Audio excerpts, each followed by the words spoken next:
To be able to effectively communicate with others is a priceless asset, and it's one any person can acquire. Do you know that goodbye is a slurred contraction of God be with you? Once upon a time, there was a man who felt he'd reached the end of his rope. It seemed that all the interest had suddenly vanished from his life. His creative wells had seemingly dried up. He still had his work, but it suddenly seemed meaningless to him. Even his family and his home receded darkly in his mind. And finally, nearing the point of desperation, he went to see his old friend, the family doctor. The doctor listened to his story, saw the depths of his depression, and then asked him, "When you were a child, what did you like to do best?" "I like to visit the seashore." "All right," the doctor said, "you must do exactly as I tell you. I want you to spend all day tomorrow at the shore. Find a lonely stretch of beach and spend the entire day there from 9 in the morning until 6 in the evening. Take nothing to read and do nothing calculated to distract you in any way. I'm going to give you 4 prescriptions in order. Take the first at 9, the second at 12 noon, the third at 3 o'clock, and the last at 6. Don't look at them now. Wait until you arrive at the shore tomorrow morning." Well, the man promised he'd take the doctor's advice, and the next morning, a little before 9, he parked his car on a lonely stretch of beach. There was a strong wind blowing in from the sea, and the surf was high and pounding. He walked to a sand dune near the seething surf and sat down. He took out prescription number 1, opened it, and read it. It said, "Listen." That was all that was written on it, the one word, listen. And so for 3 hours, that's all he did. He listened to the sound of the buffeting wind and the lonely cries of the gulls. He listened to the sound of the booming surf. He sat quietly, and he listened. At noon, he read the second prescription. It said simply, "Reach back." And so for the next 3 hours, he did just that. He let his mind go back as far as it could go, and he thought of all the incidents of his life he could remember. The happy times, the good times, the struggles, and the successes. At 3 o'clock, he tore open the third prescription. It read, "Re-examine your motives." And this took so much intense thought and concentration that the remaining 3 hours slipped quickly by. For 3 hours, he re-examined his motives, his reasons for living and moving closer to fulfillment. He clarified and restated his goals.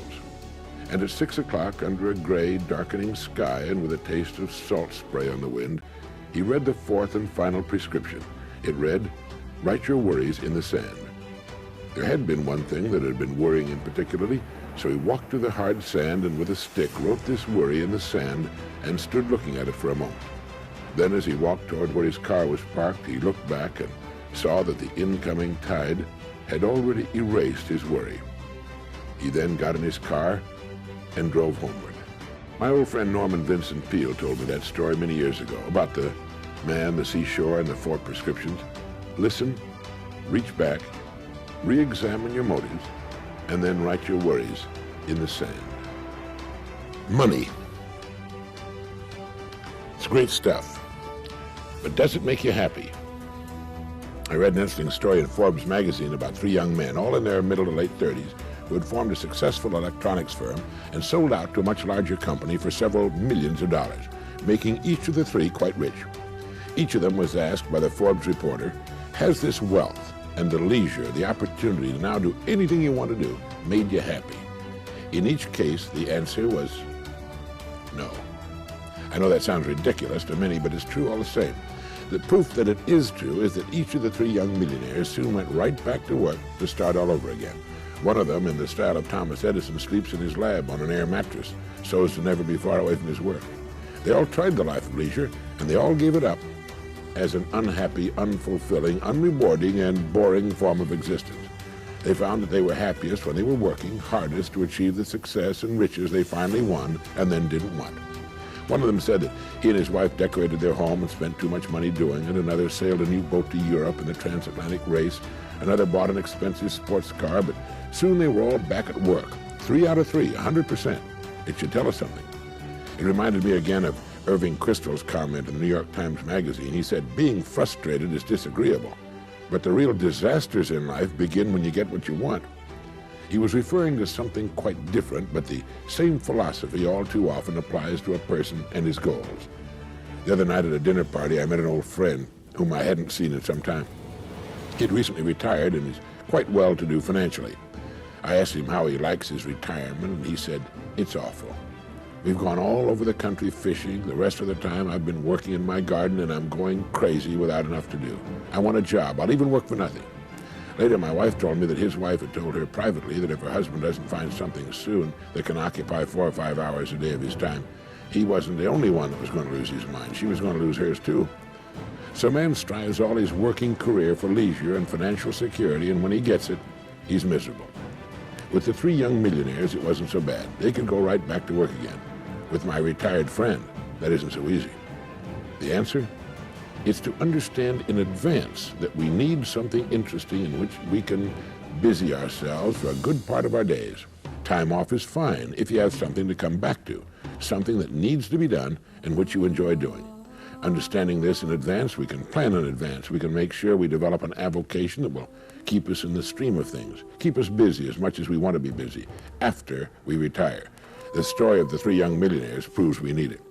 So what's your avocation? What are you going to be able to lose yourself in when you have more time on your hands? Better start planning for it now. Leisure time and people just don't seem to get on well together.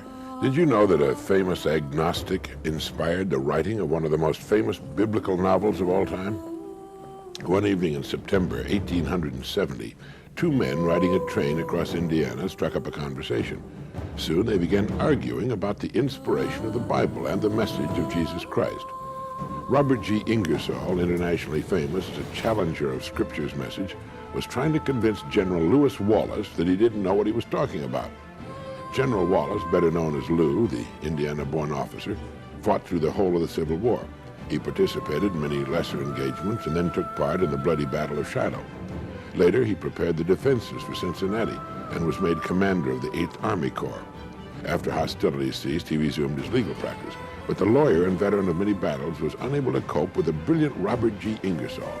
He felt frustrated and defeated when he parted company with the noted agnostic, having failed to make any dent in the network of arguments with which Ingersoll defended himself from the challenge of faith. As a result, Lew Wallace went home determined to write a novel that would serve as a powerful argument for the divinity of Christ.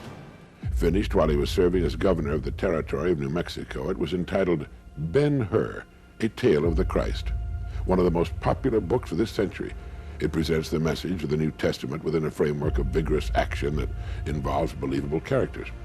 Ingersoll didn't live to realize it, but the story his argument inspired became widely read even in regions of the United States where all novels had previously been frowned upon as immoral. The book spread all over the world. It was translated into dozens of languages. And when Lew Wallace saw the set for the Broadway version of his book in 1900, he exclaimed, "My God, did I set all this in motion?" The chariot race, which was famous on the stage, was also the high point of the 2 motion pictures made from the book, one in 1927 and another in 1959. The latest one cost $15 million to produce and cleaned up at the box office. Within 8 years of the time it was published, Ben-Hur sold over 500,000 copies, unheard of in those days. It later sold 5 million copies, and it's still available in a number of editions. But it wasn't just a case of a general hitting it lucky with his first book. Lew Wallace had always written. He began his first book, The Fair God, A Tale of Cortez and the Conquest of Mexico, and he was just 18 years of age. Later, as ambassador to Turkey, he wrote his last book, The Prince of India, at the age of 66. Well, it's quite a story. Not just Ben-Hur, but the way it happened to be written and what happened to it afterward, all because of a heated argument on a train. Yes, the story Ben-Hur became one of the world's all-time bestsellers, but it doesn't hold a candle to the old book itself, from which it got its story. The Bible is still the #1 bestseller of all time. The truth is that it's happened to thousands of people in thousands of different situations. But the man who made the story famous, in this country at least, was Dr. Russell Herman Conwell, who lived from 1843 to 1925, and who, by telling the story from one end of the world to the other, raised $6 million, with which he founded Temple University in Philadelphia, and thus fulfilled his dream of building a university for poor but deserving young men. Dr. Conwell told the story Acres of Diamonds more than 6,000 times and attracted great audiences wherever he appeared. I'm sure you're as familiar with the story as I am, but it isn't the story that's so important in itself, and you're probably wondering if I'll ever get around to telling it. The important thing is that we apply the principle of the story to our own lives. The story is about a farmer who lived in Africa at the time diamonds were discovered there. When a visitor to his farm told him of the millions being made by men who were discovering diamond mines, he promptly sold his farm and left to search for diamonds himself. He wandered all over the continent, found no diamonds, and as the story has it, finally penniless, in poor health, and despondent, threw himself into a river and drowned. Well, long before this, the man who had bought his farm found a large, unusual-looking stone in the creek bed which ran through the farm and put it on his mantle as a curio. Enter here the same visitor who had told the original farmer about the diamond discoveries. He examined the stone and told the new owner that he had discovered one of the largest diamonds ever found, and that it was worth a king's ransom. To his surprise, the farmer told him the entire farm was covered with stones of that kind. And to make a long story short, if it isn't already too late, the farm, which the first farmer had sold so that he could go look for diamonds, turned out to be one of the richest diamond mines in the world. The point Dr. Conwell made was that the first farmer had owned acres of diamonds, but had made the mistake of not examining what he had before he ran off to something he hoped would prove to be better. He would then point out that each of us is like that first farmer. No matter where we live or what we do, we're surrounded by acres of diamonds if we'll simply look for them. Like the curious appearing stones which covered the farm, they might not appear to be diamonds at first glance, but a little study, a deeper examination, and some polishing will usually reveal our opportunities and perhaps uncover our own hidden talents and abilities and genius for what they really are. We just haven't been looking for them. Acres of diamonds. It's a good story to tell the youngsters over the dinner table. It's the kind of story we all need to remember from time to time and look for our own. Let me give you a little known fact today that will increase your effectiveness in anything you do. It applies to doing a job, making more money, playing golf, cooking, raising children, teaching, anything at all. Now, while this has long been known by the most successful people of the world, it seems to have escaped the great majority. Whatever it is that you would like to do better, act as though you're a top-flight expert at it. And if you continue to play this part long enough, you will become an expert. When Arnold Palmer was 10 years old and on his way to becoming the world's greatest golfer of his time, he used to pretend that he was playing in national tournaments. He would even pretend to be the sports commentator announcing that the champion, Arnold Palmer, was now getting ready to tee off. You can take a great many strokes off your golf game simply by pretending you're playing in a great tournament, and that every time you swing or putt, you're surrounded by a large gallery and the television cameras. You'll find that you take more time, line up your shots better, and swing more like the pros and less like the duffers. If you can get a mental image of the person you would most like to become, begin now to act as that person would act in everything you do. Gradually, imperceptibly, you will actually become that person. It goes back to what the great German poet and philosopher Goethe once said. Before you can do something, you must first be something. Before you can do what you would most like to do, you must first become the person who can do it. A woman cooking dinner has only to act like a great chef to turn out a better meal. The student who begins to act like a top student will begin to get better grades. You can even look much better by simply acting like the person you would most like to look like and be like. The secret is to get and hold fast in your mind the mental image of the person you would most like to be.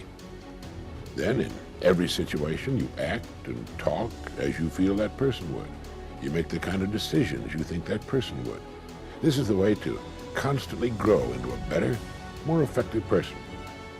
You immediately begin to act with more confidence, and confidence is the first step to accomplishment.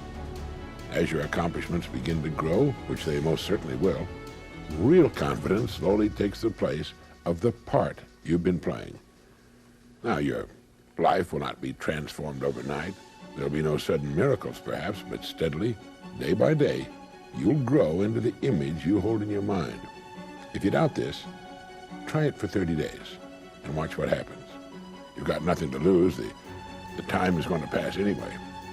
Why not put it to work, becoming the person you most want to become? It's the trick of the experts in every field. People need to laugh. You can't feel worried or depressed when you're convulsed with laughter. It seems to have a beneficial effect on the human mind and body. We're the only creatures on earth who can laugh, and the only ones with enough problems to need to laugh regularly. Life is much too short to live fearfully, to settle for less than the best that's in us. We can become only what we expect of ourselves. We must act the part before it can become real.